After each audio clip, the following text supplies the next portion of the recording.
नमस्कार, मैं डॉक्टर संतोष कुमार दुबे। आज प्रयागराज के वैभव के संदर्भ में थोड़ी सी चर्चा करेंगे और इसमें हम रेफरेंस लेंगे गोस्वामी तुलसीदास जी का। तो हमारे जो कुलगुरु रहे गोस्वामी तुलसीदास, वो मानस में लिखते हैं प्रयागराज के वैभव के संबंध में। लिखते हैं कि क्षेत्र अगम गटगाढ़ सुहावा, सपने उन्हीं प्रतिपच्छिन पावा, सेन सकल तीरथ बरबीरा, कलुष अनीक दलन रन धीरा।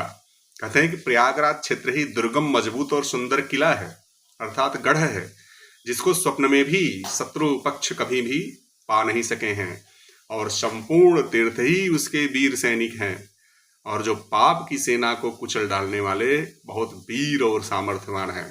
तो प्रयागराज को, जो प्रयागराज क्षेत्र है, जो प्रयागराज की भूमि है, जो प्रयागराज का संगम रीजन है, इसको गोस्वामी तुलसीदास जी एक किला का प्रतीक मानते हैं। और इस किले के जो वीर सैनिक हैं वो कौन हैं?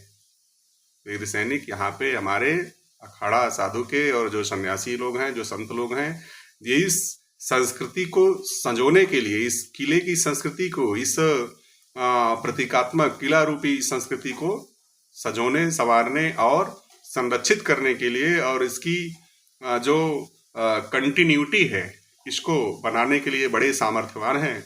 आगे की चौपाई में फिर लिखते हैं गोस्वामी बाबा कि संगम सिंहासन सुठि सोहा, छत्रु अखय बट मुन मन मोहा, चंवर चमुन अरु गंग तरंगा, देखी हो ही सुख दुख दारिद भंगा।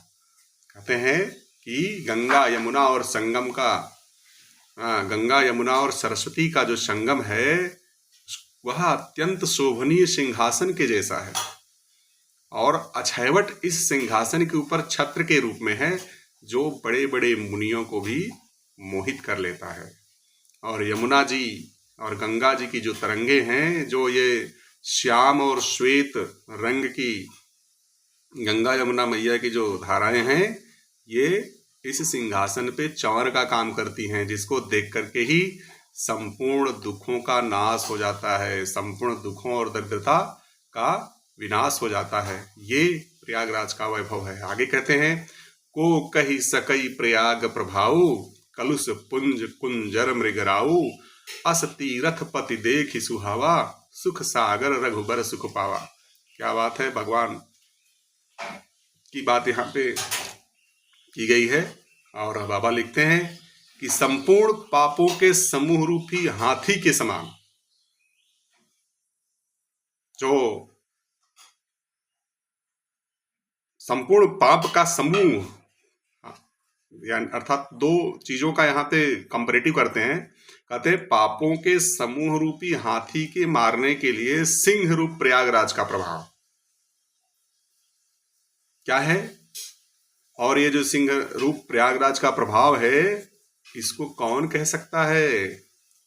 जिस प्रयागराज को इतना सामर्थ्य है, जो मनुष्य के जीवन के संपूर्ण पापों का विनाश कर देता है।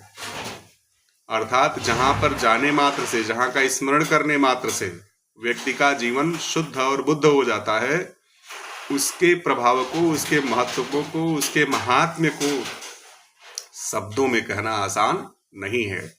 और कहते हैं कि ये वही प्रयागराज हैं जिनका दर्शन करके भगवान, जो सुख के सागर हैं, जो अपने आप में स्वयं सुख हैं, उन्होंने खुद ही सुख का अनुभव किया था। और कहते हैं कि जब वो प्रयागराज का दर्शन भगवान ने किया था, तो उनको बहुत बड़ी अनुभूति हुई थी। उस अनुभूति को वो पचा नहीं पाए थे, रोक नहीं पाए थे। तो कहते हैं बाबा कहते हैं कि कही सी लखनही सखही सुनाई, श्री मुख तीरथ राज बढ़ाई, करी प्रणाम देखत बन बागा, कहत महात्म अति अनुरागा। भगवान ने जब प्रयागराज को देखा था तो बहुत अनुराग उनको उत्पन्न हो गया, उनके मन में बहुत प्रसन्नता हो गई। देखिए, बाबा जी कहते हैं कि भगवान राम सुख के स्वयं सागर हैं, सुख जिनसे स्वयं निकलता है। अर्थात Lord Ram is the source of happiness.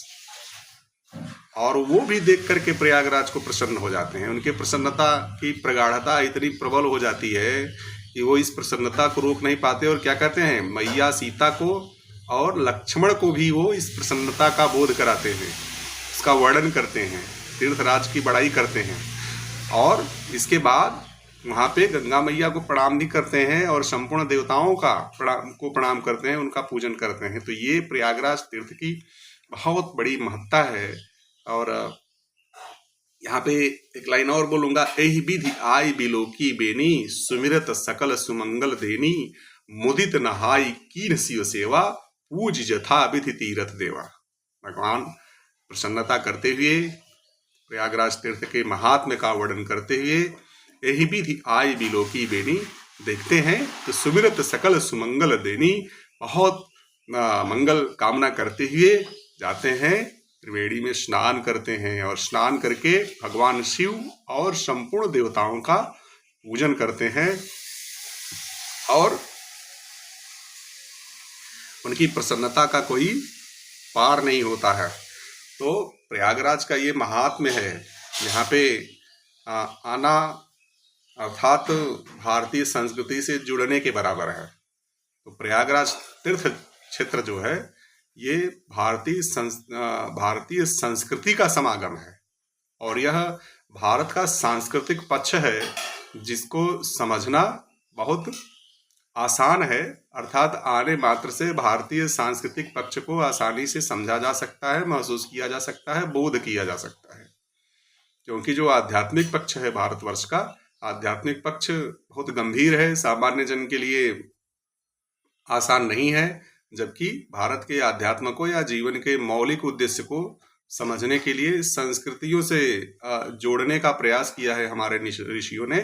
हमारे जो भी पूर्वज रहे हैं, तो उन पूर्वजों ने प्रयागराज तीर्थ के माध्यम से भारत के अध्यात्म को या मनुष्य के जीवन के मौलिक उद्देश्य की प्राप्ति के लिए ये संस्कृतियों का जो समागम है, इससे मात्र ज्ञानी ही नहीं बल्कि आम जन